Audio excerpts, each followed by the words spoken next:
Bueno, vamos a continuar. Con un acto sobre la edición, con cuatro editores que están en esta ocasión en el festival. Miren, yo, una de las primeras cosas que quería decir sobre este acto es que a mí, de toda la vida, me hubiese gustado tanto ser editor. Tanto. Ya empezamos. Lo he sido un poquito gracias a Elsa López. Elsa López me hizo editor de una colección de poesía durante un tiempo y se lo agradezco mucho porque ha sido mi experiencia de editor. Pero miren, yo he querido ser editor muchas veces, pero he hecho los números y nunca me han salido. Los números de la edición, cualquier persona que quiera montar una empresa, que tenga una idea de cómo es montar una empresa, sencillamente yo creo que no salen. O sea que las razones y la forma en que estas personas hacen edición, pues habría que ver con ellos. Esperemos que nos cuenten ahora un poquito, ¿no? Bueno, tenemos a Joan Tarrida, de Galaxia Gutenberg. Gran editor, ahí tienen muchos libros publicados por él, de autores que están en el festival también. Valerie Miles, que fue editora de sellos muy importantes y hoy lo sigue siendo también de una gran revista que es Granta en español. Elsa López, Ediciones La Palma, ustedes lo saben, es la editorial que desde 1989 lleva el nombre de esta isla.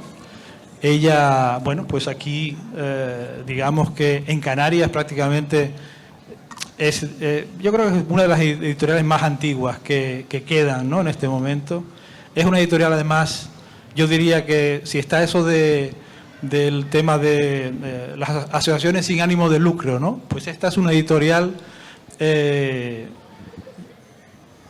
prácticamente, ¿no? Es decir, es un constante dar a la sociedad, ¿no? En eso consiste.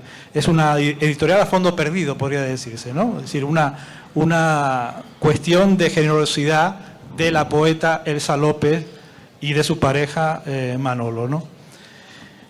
Y va a moderar el acto Jesús Ruiz Mantilla, podemos decir que periodista del País.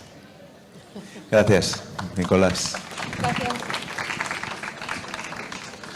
Bueno, pues bienvenidos a esta noche fantástica aquí en la Plaza de La Palma, la Plaza España. Y bueno, yo estoy aquí encantado también de estar con editores a los que admiro, amigos de hace muchos años también. Es que se me ha ocurrido un chiste facilísimo y malísimo que no sé si contar, pero me lo ha puesto Nicolás a huevo, que es que a los editores no les tienen que salir los números, les tienen que salir las letras. Y a estos editores les salen las letras de puta madre. Pero las letras de cambio, que es de... Ahí salió el catalán. Bueno. Vamos a reírnos, sí. Yo tengo dicho, en muchas partes me lo han oído, y lo puedo probar ante ustedes también, porque también lo he escrito, que el sector editorial español o en español, es el sector de la industria cultural más importante, mejor armado, más brillante, más entregado, mejor preparado y más importante de todo ese ámbito. No conozco, durante ya 30 y tantos años que llevo ejerciendo el periodismo cultural, no conozco nada que se les pueda comparar. No hay en este país, dentro del mundo del cine, nadie que se les pueda comparar. No hay nadie en la industria musical, no hay nadie en el mundo del arte. Creo que los editores son el tronco de la industria cultural de este país y han armado una estrategia internacional con más inteligencia, con más visión y con más audacia que ninguno. De hecho, así como las diferentes crisis de soportes se han llevado por delante muchísimos modelos de negocio, el de la industria editorial vive hoy, después de la pandemia además, uno de los momentos de alza, de crecimiento más increíbles que hay, que se pueden ver hoy y que se pueden comparar con otros en cifras. Contamos también con una ventaja muy grande. Estos señores editan para 500 millones de lectores y eso también da idea de la importancia. Pero no todo el mundo es capaz en el mundo de la cultura y sobre todo los políticos que no lo entienden, que no se lo creen, de entender y de integrar esa verdad en la visión del negocio. Y los editores son realmente, dentro de la industria cultural, quienes mejor han integrado en sus líneas de negocio la realidad de que pueden dirigirse a un espectro de 500 millones de personas. Y los tres son ejemplos desde diferentes ámbitos. Joan, para mí, es uno de los editores más importantes que hay en el mundo. No es porque sea mi editor, pero lo es. Y conozco la fuerza que no solo, y el prestigio que no solo una editorial como Galaxia, en la que es un orgullo pertenecer a su catálogo, tiene en España, sino que también lo sé en América Latina.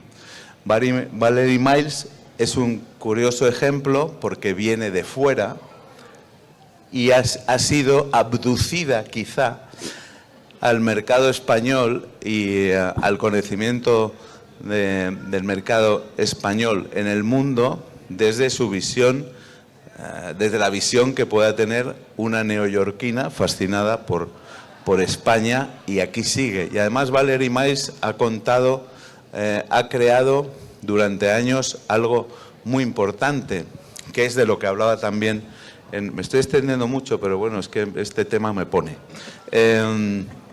Lo que hablaba también en una de mis intervenciones anteriores sobre el periodismo del qué y del cómo. El qué y el cómo es lo que guían los pasos de mi vida en todas las actividades que hago, que es una pregunta ética y cómo es una pregunta estética. En los editores el qué es importantísimo. Y en este qué, Valerie, la tendríamos que agradecer sistemáticamente que haya creado, que haya buceado y que haya creado una cantera fundamental en todo el orbe de las letras latinoamericanas, españolas y en español, de nuevos talentos que hoy son una realidad y que los ha ido descubriendo ella en la revista Granta.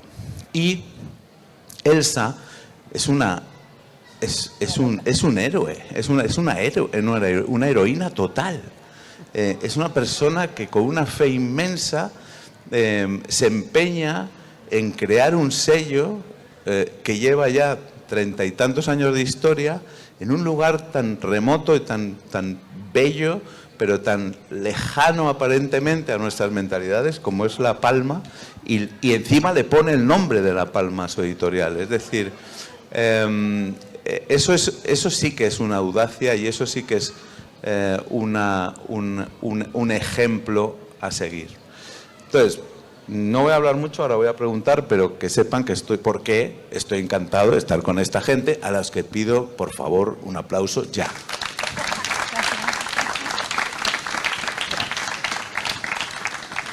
Y entonces ahora, pues eso, vamos con el qué, por ejemplo, están en mis obsesiones, hablando Miguel Ángel de las obsesiones. ¿Qué es lo que, cómo se elige qué se publica y por qué? Esa es la pregunta de la madre del cordero, lo entiendo, pero estoy seguro que vosotros podéis tener una receta que compartir con aquí nuestros amables espectadores. ¿Quién empieza? Joan. Bueno, buenas noches. Muchísimas gracias, Jesús. Y estoy muy contento, evidentemente, de estar aquí, impresionado por este festival, la verdad, por el nivel y por tanta gente que sigue las conversaciones que conforman el festival. ¿El qué? A ver, yo creo que de entrada habría que decir que, al menos en mi opinión, un editor tiene que comprometerse a fondo con su tiempo.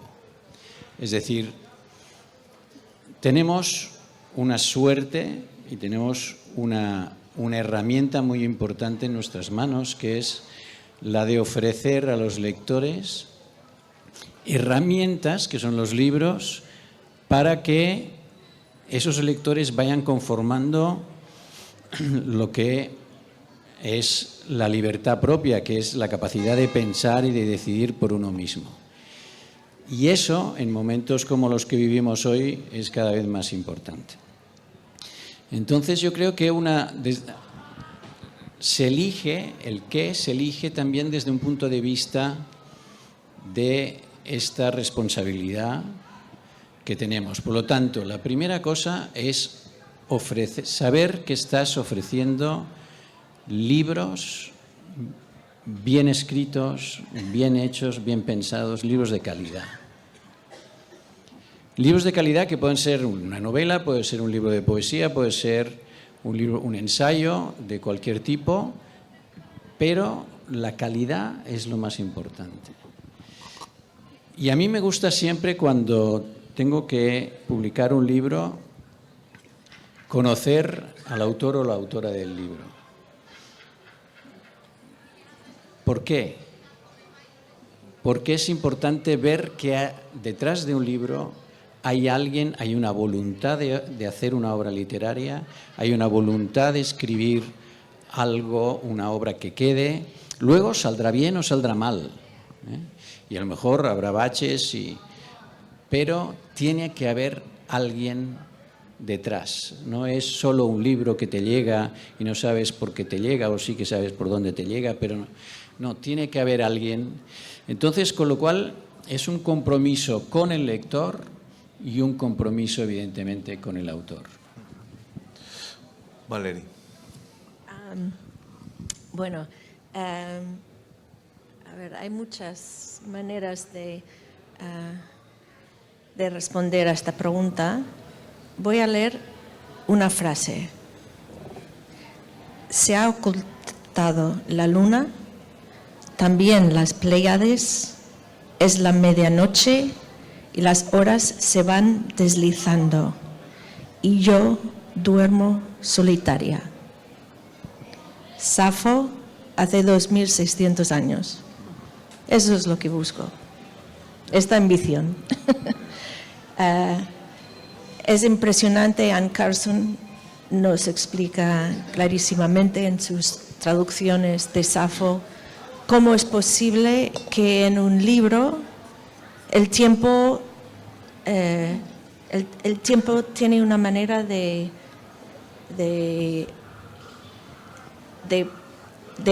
cambiar, o sea, de fold on itself, quiero decir. Es que se dobla.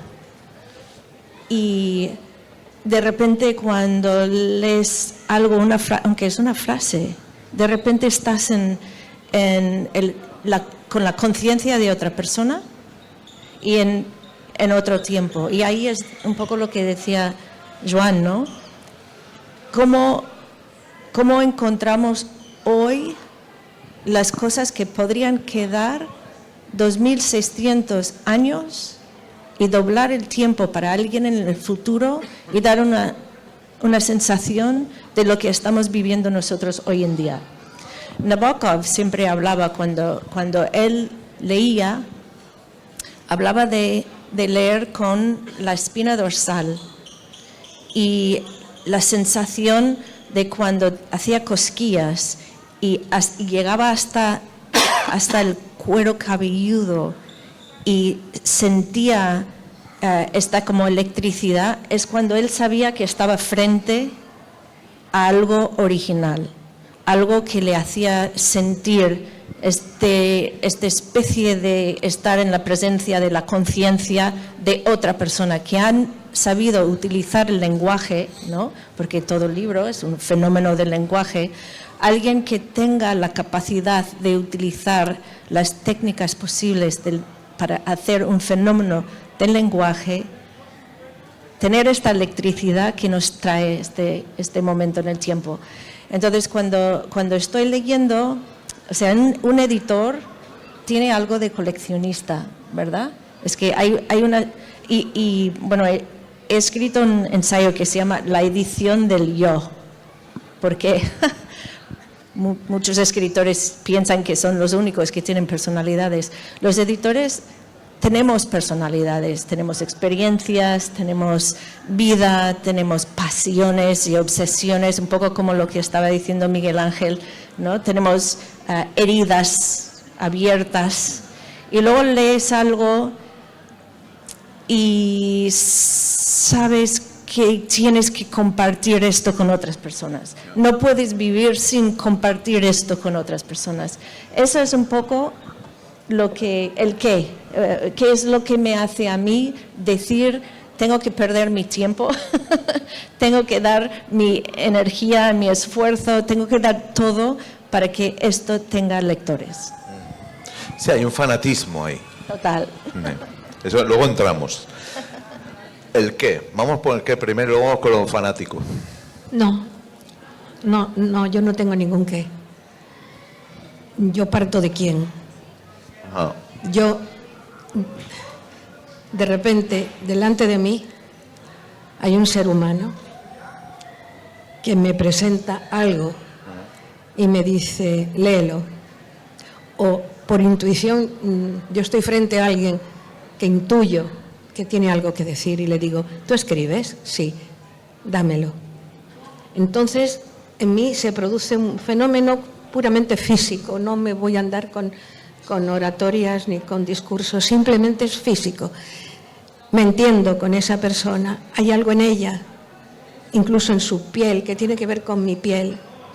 Y yo sé que me va a entregar algo que es parte de sí misma. Entonces, viene el segundo paso, leo o me explican lo que están haciendo. Y entonces viene un proceso curioso, me reconozco.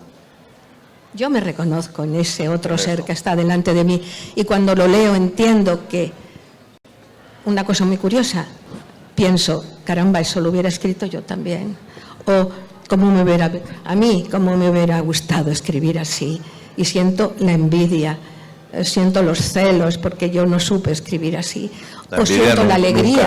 Nunca sana. No, que va a ser sano. O siento la alegría de que esa persona está diciendo algo parecido a lo que yo hubiera dicho. Es decir, voy en busca del autor. Yo busco al autor. Y cuando lo tengo delante y presiento que, bueno, muchos de los libros que he editado tienen ese proceso. Me he acercado a alguien y le he dicho, tú escribes, sí, o bien porque lo he leído algo de esa persona y me ha parecido maravillosa. ¿Y por qué me ha parecido maravillosa? Porque me ha conmovido, me ha emocionado, me ha hecho llorar, me ha hecho reír o me ha hecho poner de pie. Es decir, ese escalofrío que tú hablas, esa sensación en la columna de decir, caramba, ¿qué es esto? ¿Qué me acaba de pasar? Acabo de conocer a un ser espléndido, ¿no? Que es capaz de darse de esta manera. Sobre todo hablo de poesía, porque es lo que más me gusta leer y más me gusta editar. Yo de novela no entiendo nada, pero si me gusta la persona y el libro me deja sin dormir una noche, porque me lo tengo que leer entero, digo, aquí hay un escritor, ¿no? Bien, yo parto de ahí siempre cuando edito, ¿no? Luego ya otros temas, como los temas de mercado, de dinero, de letras y todas esas cosas que nos pasan, yo por ahí ya ni hablo, porque bueno, yo me surto, mi marido es Carlos Sagún, un gran poeta, ya muerto, decía siempre, Manolo, tú estás loco, tu mujer está loca, pero tú estás peor porque le pagas los libros, porque claro, encima le sacaba el dinero. Y entonces esa locura que llegó a ser familiar, donde están incluidos mis hijos y todo. Bien, pues eso es parte. ¿Por qué? Porque para mí la edición es parte de mi vida.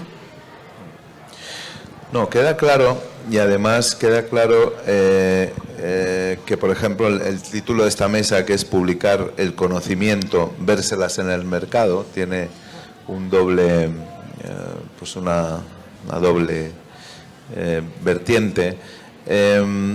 A publicar el conocimiento yo también añadiría publicar la belleza, ¿no? O publicar la emoción. Esa emoción que estabais describiendo, que tiene que ver con ese fanatismo de yo esto lo tengo que dar a conocer, ¿no?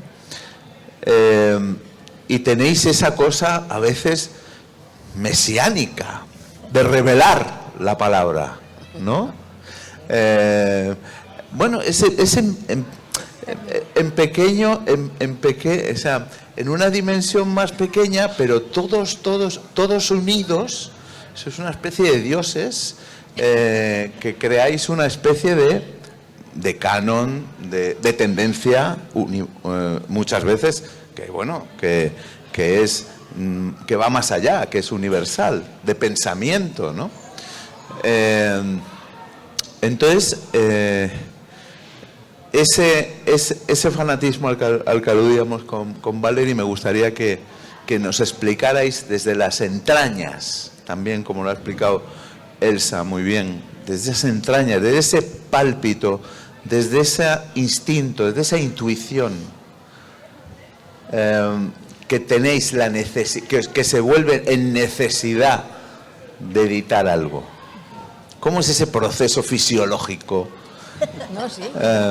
Bueno, no vamos a entrar ahora en intimidades, pero es evidente que tú solo puedes publicar aquello en lo que crees mucho, ¿no?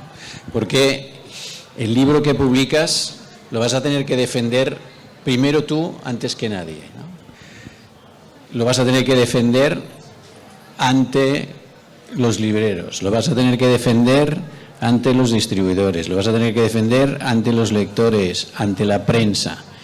Es decir, no puedes publicar un libro y que alguien te pregunte, bueno, ¿y qué tal este libro? Tú, bueno, sí, no, bueno, ¿no?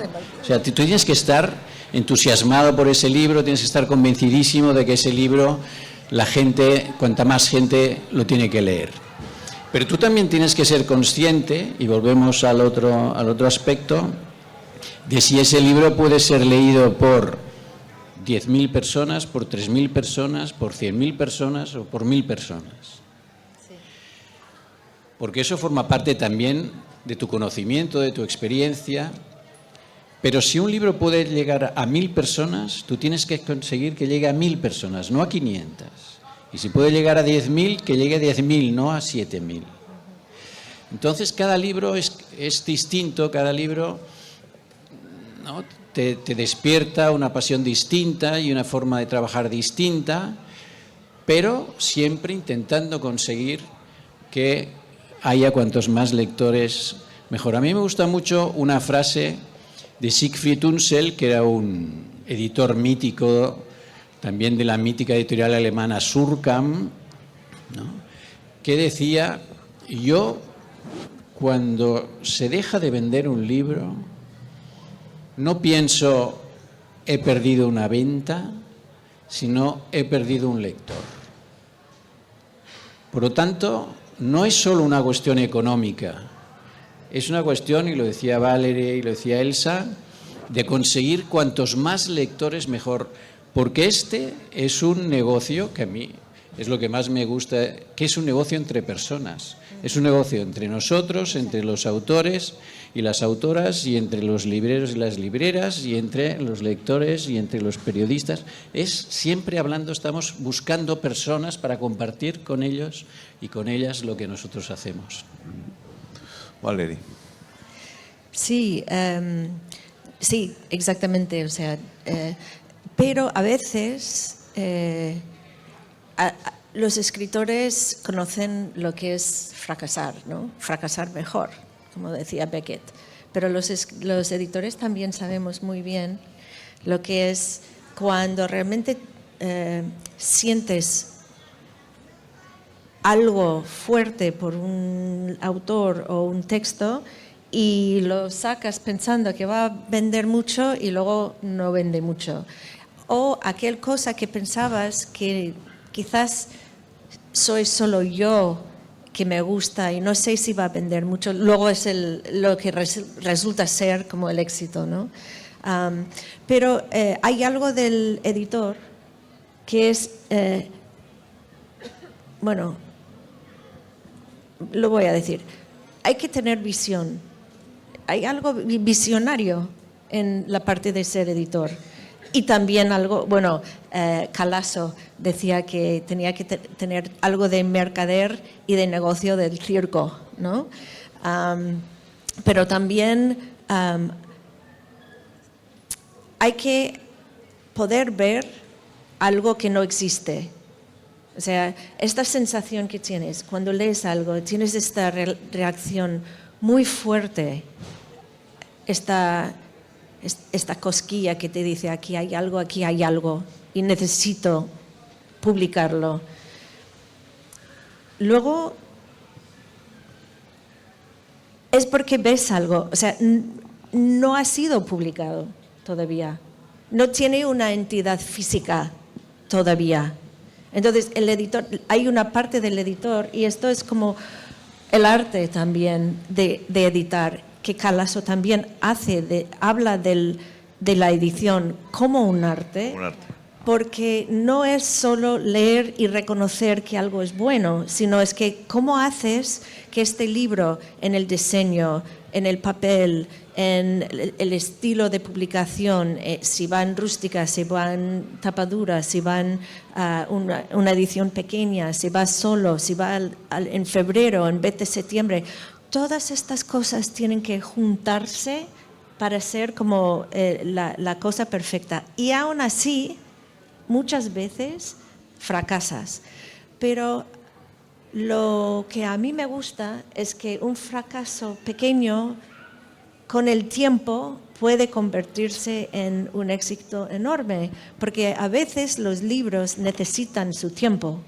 Hay que, como Cela decía, hay que dar tiempo al tiempo, ¿no? Y conocemos muchos casos, por ejemplo, el gran Herman Melville de Moby Dick murió pensándose un escritor fracasado, tardó 30 años en ser reconocido como el gran escritor que fue. Y el editor también habrá pensadose un fracasado, ¿sabes? En aquel momento, pero vio algo que esto podría funcionar. Y con lo que hacemos en Granta, que cada 10 años publicamos una selección de quienes nosotros proyectamos como posibles talentos, que son jóvenes, muchas veces con muy poca obra desde que escoger, vivimos muy intensamente no intentamos crear un canon, pero sí crear una selección que nos permite estudiar el momento a través de un grupo de escritores, ¿no? Y bueno, yo creo que un poco con esto, de lo que ha dicho Joan, este intento de encontrar los lectores para un escritor a veces fracasa, pero a veces a la larga. Cierro con un ejemplo clarísimo.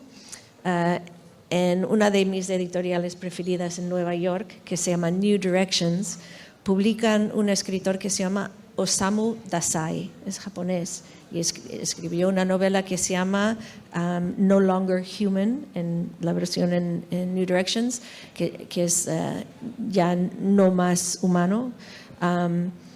Y llevan varios años publicando este libro, a pesar de que solo vende 200 ejemplares al año y nada más. Y la mayoría de editores y editores en los grandes grupos lo hubieran descatalogado fijo. Ellos lo mantuvieron en su catálogo pues se publicó en el 55 hasta hoy. Y esta novela, el año pasado, terminó siendo la novela más vendida en la historia de la editorial. Y como ellos funcionan cuando ganan mucho dinero, compran los derechos de más autores como todavía más vanguardistas. Ahora está la editorial en pleno rendimiento, gracias a que durante más de 50 años mantuvieron una novela en catálogo que solo vendía 200 ejemplares. Elsa. Bueno, no me he sentido frustrada nunca, ¿eh? Incluso hay autores que he vendido a lo mejor 100 libros. Esa frustración no la tengo como editora, sino que la padezco como autora. Para mí es como si me hubiera ocurrido a mí. Es decir, cuando algún libro no sale, cuando algún libro no camina, no pienso que el autor no haya escrito bien el libro, no, en absoluto. Bueno, han fallado unas circunstancias, ha fallado lo que sea, la parte mecánica de lo que es una editorial, ¿no? Yo ahí no entro. Yo no estoy capacitada ni para hacer una buena distribución ni para hacer nada, simplemente para decir, señores, aquí hay una persona que merece la pena ser leída, he apostado por ella y vamos a luchar por ella.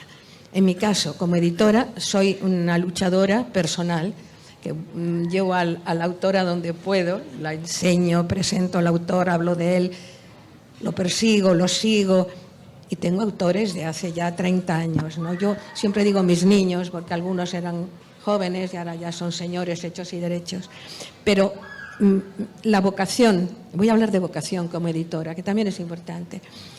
Querer editar es algo que quizás me venga por tradición. Yo me enteré muy tarde que un bisabuelo mío había sido editor. Pero me enteré muy tarde, un día pues hablando con la familia, dijo, pues tu abuelo de Francia, mi bisabuelo, perdón, vino de Francia, llegó a Granada, era editor. Y yo no lo sabía. Es decir, que hay algo ahí en la vena. Y además, como gran lectora que soy, me gusta coleccionar libros. Y me gusta tener gente que yo he aprendido de ella algo. Porque cuando edito un libro, ese libro es porque, lo he dicho antes, me apasiona, me emociona, me enseña y quiero que ese autor salga adelante.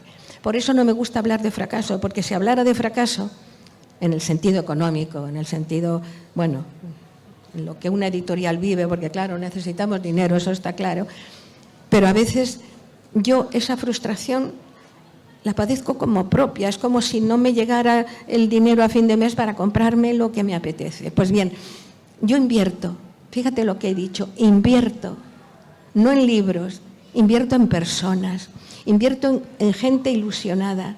Yo he llegado a editar, encontrarme con un tipo por la calle y decirle, oye, me he enterado que estás escribiendo, sí, cuentos, por ahí anda, ese autor mío de hace, iba a decir siglos. Y le he dicho, pues déjame leer un cuento tuyo, porque él es muy gracioso contando cuentos. Y bueno, ahí está Nelly Rodríguez Concepción, que aquel día me dio sus cuentos. Y yo aposté por él, y ahí lo tienes, que es un señor muy serio que escribe cosas ahora muy importantes. Pero ese pronto, esa decisión de salvar una historia, voy a las historias, voy a los poemarios, voy al poema, porque a lo mejor es un solo poema el que me conmueve y digo, ¿quién ha escrito esto? A mí me han ocurrido cosas como un recital de poesía en un centro sanitario el día de Nochebuena. ¿A quién se le ocurre? Bueno, pues yo fui a leer poemas y de repente había unos chavales allí, gente muy joven, que también no había ni un enfermo, ni un médico, ni nadie, pero ellos recitaron.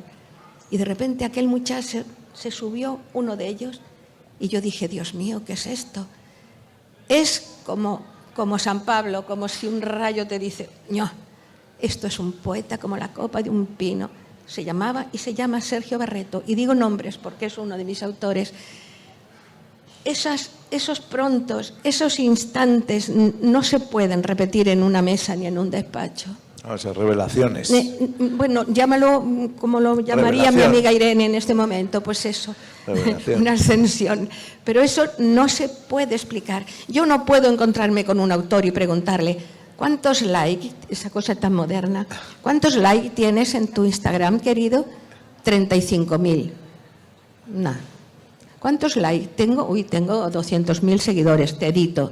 Ni se me ocurre. Pero eso está sucediendo hoy día en algunas editoriales, ¿eh? Y ahí no digo nombres. Pero es muy duro para un autor que ha puesto su alma, sus ilusiones, un momento en su vida trágico, un momento de soledad, de desesperación, de querer morirse, y lo ha volcado en un libro y ha contado esa experiencia maravillosa en un poemario. ¿Cómo vas a resistirte a decir que no? Esa es mi postura como editora, ¿no? Ahora hablemos del objeto, que es el libro. Porque, como decía antes, ya los discos desaparecieron, más o menos. Ahora es una cosa de coleccionistas, los vinilos, etcétera. Los compact discs ya no los quiere nadie, ya abultan. Las películas, bueno, también fueron en su día tal, ahora se ven en streaming. No hay objeto, no hay cosa que tocar, no hay cosa que oler.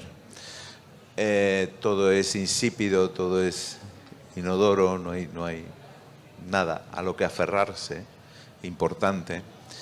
Pero el libro es indestructible. Resulta que ha pasado la máxima prueba de supervivencia como objeto de cultura en la tremenda destrucción después de la crisis de 2008 o de modelo, yo creo que de cambio del siglo XX al siglo XXI. Y ahí está tan bonito, tan presente, tan perfumado, tan guapo, tan alegre y tan chulo, como diciendo, aquí estoy yo, que soy el único que he sobrevivido a todo esto. ¿Por qué? ¿Por qué ese artefacto tecnológico que nos dio Gutenberg sigue vivo hoy? ¿Por qué? ¿Por qué él y no otras cosas? Porque lo han querido los lectores y la gente no ha hecho caso.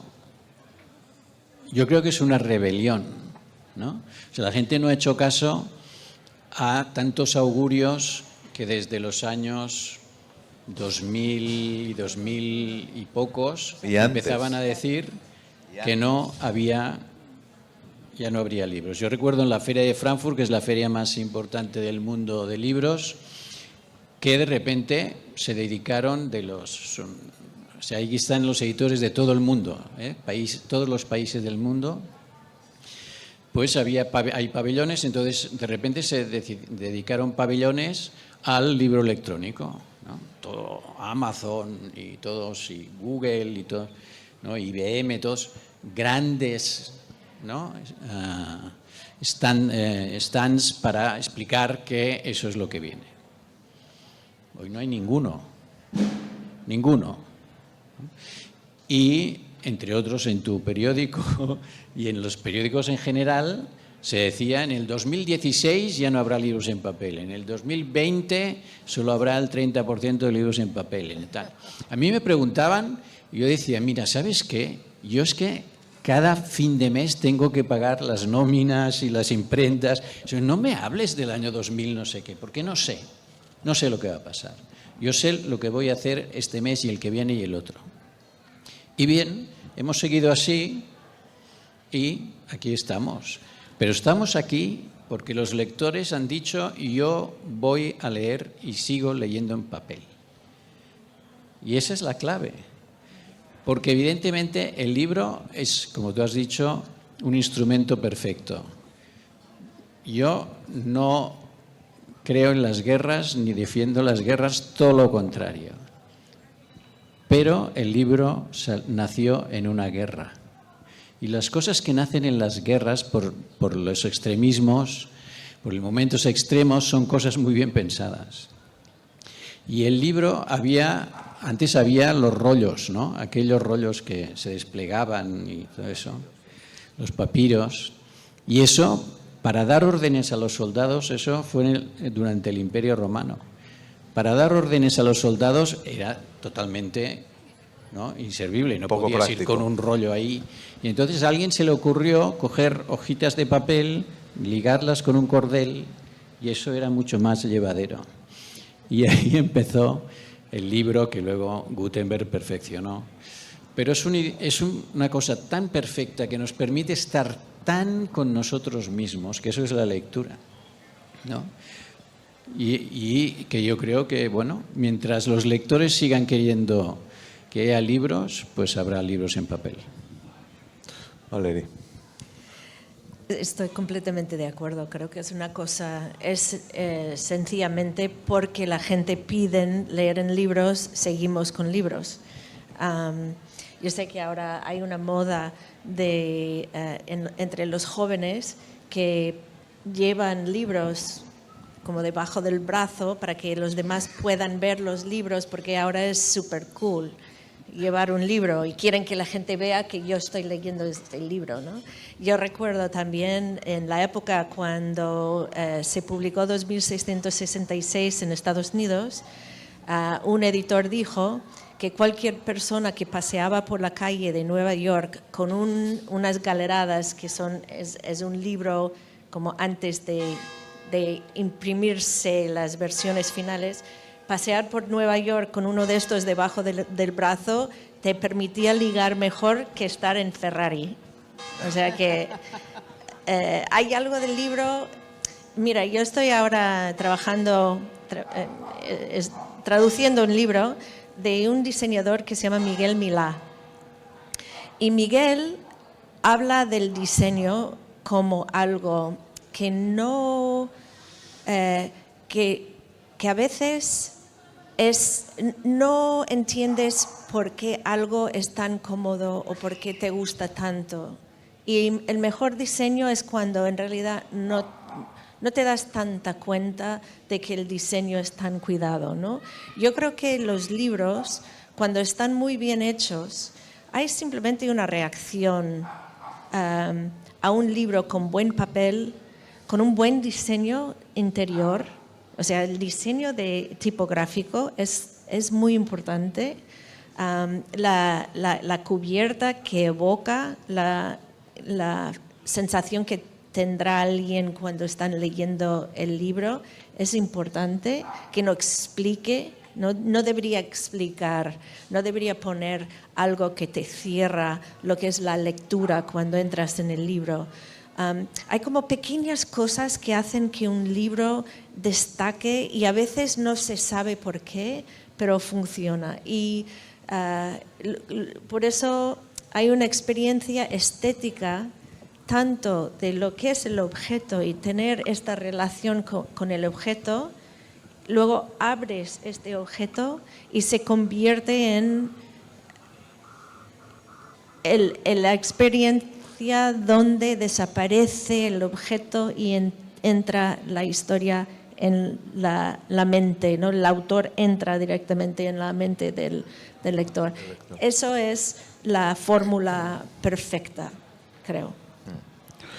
Elsa. Hoy en una entrevista que le hacían unos adolescentes a Olvido García Valdés y le preguntaban sobre la destrucción, ¿no? Imaginemos, claro, en estos tiempos, pues una bomba que arrasara con todo, ¿no? Vale. Y Olvido les dijo una cosa muy interesante.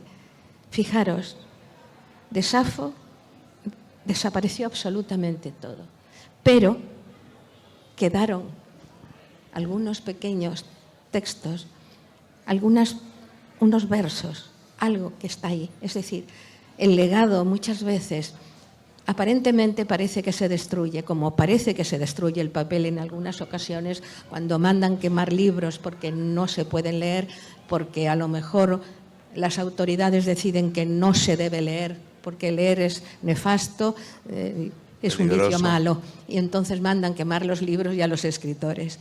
Pero aunque se quemen, siempre queda algo. Y en papel, además, que es lo curioso, porque quedan restos de papel en grandes bibliotecas del mundo, de la historia del mundo, que han sido saqueadas, bombardeadas o simplemente pasadas a espada. Y de repente queda un trozo de un libro que demuestra que ahí hubo vida, que hubo un escritor que dejó aquello, que señaló aquel momento y aquel día. Y nuestra memoria queda intacta a pesar de los siglos.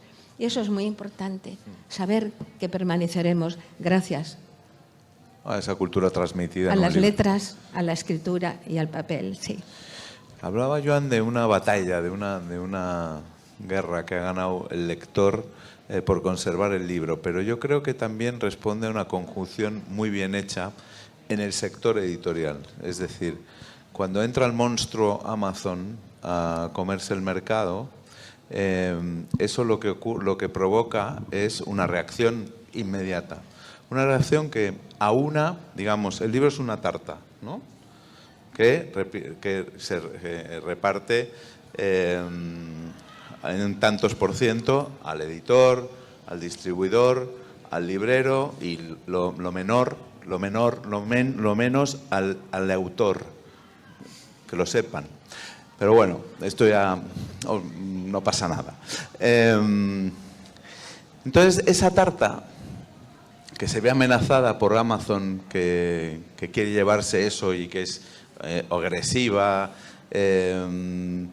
eficaz, soberbia, y que compone en sí todos los elementos que definen la hijoputez,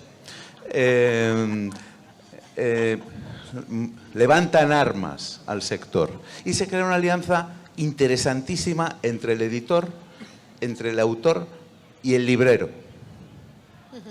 Eso también trasciende a acontecimientos como este, donde los festivales, como este, literarios y otros, como otros que me honro en dirigir, dan ese escenario brutal, donde tiene que haber siempre un librero al final, donde el autor se expone, donde el editor acompaña y donde al final, pues lo importante es que se compre el libro.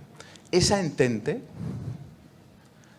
es la que ha hecho sobrevivir también como nada al libro del sector en este contexto. Mira, yo creo que hay que decirlo alto y claro. Amazon es un parásito. O sea, Amazon no hace nada para vender libros. Nada. Los editores publicamos y arriesgamos. Los autores, evidentemente, arriesgan todo para escribir los libros. Hay un festival como este, o como los que diriges tú, magnífico, Festival de las Ideas en Madrid, el Festival Eñe, magníficos, que son esfuerzos públicos o privados para hacer llegar, ¿no?, la literatura, los libros a los lectores. Los libreros hacen clubs de lectura, crean escaparates, promueven la lectura. Todo este esfuerzo, si al final ustedes compran en Amazon, Amazon no ha hecho nada. Nada, no hace nada. Ustedes ven aquí logo de Amazon, Amazon X. Nunca. Amazon es una manera perfecta de hacer una logística, un almacén y un envío. Pero no hacen nada para promover la lectura. ¿Quién promueve nuevos autores? ¿Quién promueve autores jóvenes? ¿Quién hace lo que hace Elsa aquí en La Palma? ¿Quién? Amazon. No. Amazon no hace nada de esto. Por tanto, Amazon se aprovecha del trabajo de todos los demás o del trabajo de los críticos. Si un crítico hace una tal, pues luego Amazon está ahí tranquilamente, la gente le compra. Entonces, esto, yo creo que todos somos muy conscientes de esto, ha hecho que Amazon solo tenga, en el mercado español, menos del 15%. Cuando los libreros independientes, todos juntos, suman más del 50%. Eso, en Estados Unidos y en Inglaterra, y Valerie lo sabe, lo puede explicar igual mejor que yo, es el 60%. O sea, si Amazon tuviera, como tienen en Estados Unidos, el 60%, ¿qué pasa? Viene a un editor como nosotros y le dice: este libro que tú has publicado no lo quiero vender, porque no me interesa, porque no me gusta. ¿Qué haces tú si el 60% de tu mercado no quiere ese libro? O otra cosa me dice, lo quiero, pero en vez de un 40% de descuento, me das un 60% de descuento. Y a ti te hunde. Porque no puedes vender ese libro con ese descuento porque luego tienes que pagar todo el resto y no te queda dinero. Con lo cual, esa posición de poder, ¿qué es lo que busca?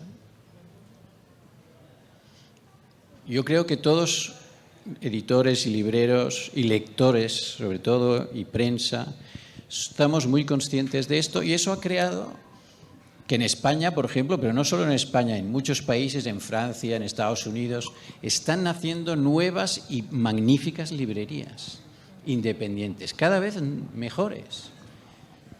Y eso, de momento, está haciendo que Amazon, de momento, solo tenga un porcentaje pequeño del mercado. Muy bien. Vale. Sí, absolutamente. Cuéntanos cómo es el panorama anglosajón. Sí, bueno, la verdad es que es buena.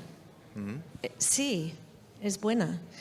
Es curioso porque nunca he entendido por qué tanta gente quiere ¿Acabaremos matar el con libro. Jeff Bezos antes que Trump? Porque Trump ya la ha No jodido lo bien. sé. Si podría ser los dos a la vez, vamos. No, va bien. Volviendo un poco atrás, Amazon empezó como una librería online. Y salió un reportaje largo, muy interesante, si alguien quiere conocer más de la historia de Amazon, en The New Yorker, hace ya bastante, bueno, quizás 10 años, hicieron una investigación muy a fondo y hablaron con mucha gente que habían estado en Amazon los primeros años y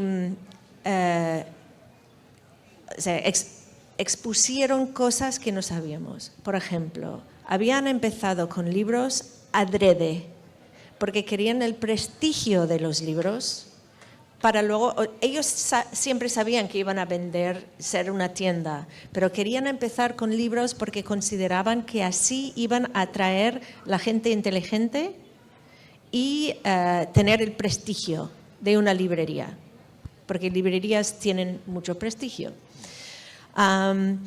Y en aquel entonces estaban haciendo su primer experimento, que era tener una posición de poder tal, o sea, empezaron como amigos distribuyendo los libros de los editores, querían conseguir la cuota de mercado más grande de todas las distribuidoras para luego empezar a matarlos.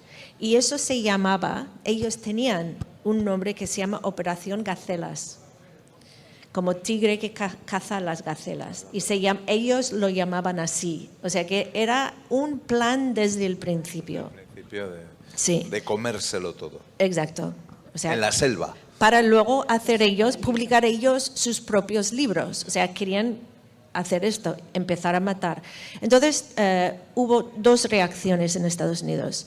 En primer lugar, todas las editoriales independientes se cohesionaron, o sea, empezaron a verse, empezaron a hablar de los contratos, de cómo estaban tomando la situación con Amazon, y también empezaron a crear una red de librerías independientes a lo largo de Estados Unidos.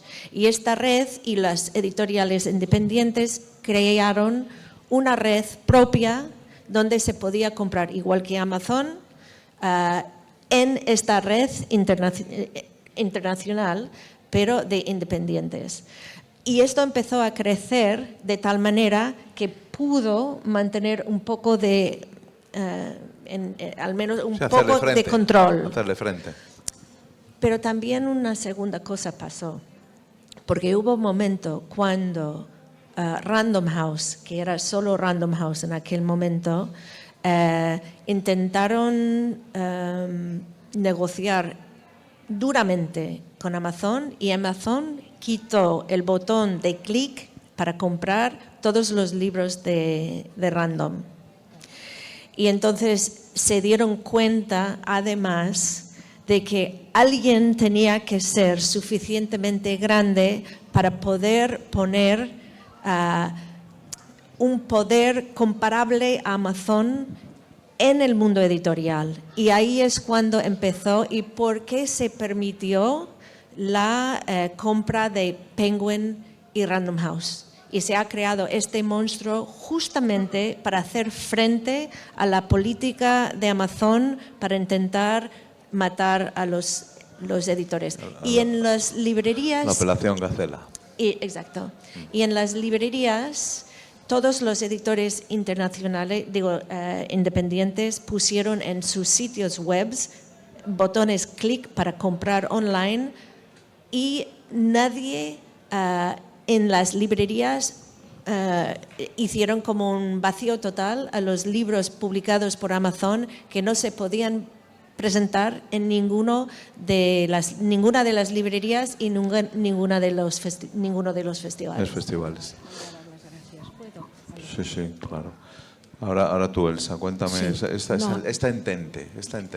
No, yo solo quiero dar las gracias desde aquí a dos libreros que vienen siempre a esta plaza, esté vacía o esté llena, a leer y al estudiante. Un aplauso. Un aplauso para ellos, que están ahí siempre. Pie del cañón. Y que, bueno, como todo lo referente a libros, a veces es muy duro. ¿Verdad, Ana? ¿Verdad, Manuel? Están ahí siempre. Y la editorial allá también. Pero bueno, eso es lo de menos. Lo importante es que yo creo que hay que hacer un homenaje a esos libreros, que a veces responden por nosotros, acogen nuestros libros como sea. Llevas los libros, no los venden, te los devuelven, a veces se los quedan con buena voluntad a ver si salen de aquí a Navidad. Y eso me parece que es algo que hay que agradecer. Es algo que, bueno, yo por ejemplo ahora con las librerías tengo muy buenas relaciones en Madrid, intento presentar libros en las librerías para darles vida, para que vendan directamente. Nada de ir a sitios de lujo, sino a las librerías. O sea, que defendamos las librerías, defendamos los libros y gracias por habernos, que tenemos que irnos, que nos están haciendo así todo el rato. Sí, antes que no lo veo, porque como hay yo luz... sí, por eso la vi a ella, la pobre apurada. Haciendo Bueno, pues simplemente darles un aplauso a los tres. Y las gracias a ustedes y a este festival maravilloso de agitación cultural con Juancho y con Nicolás al frente, que hacen de esta isla de La Palma una delicia y un real bastión de inteligencia y de cultura para el mundo hispanoamericano. Muchas gracias. Muchas gracias. Cariño, gracias. Muchas gracias, Nicolás y Juancho.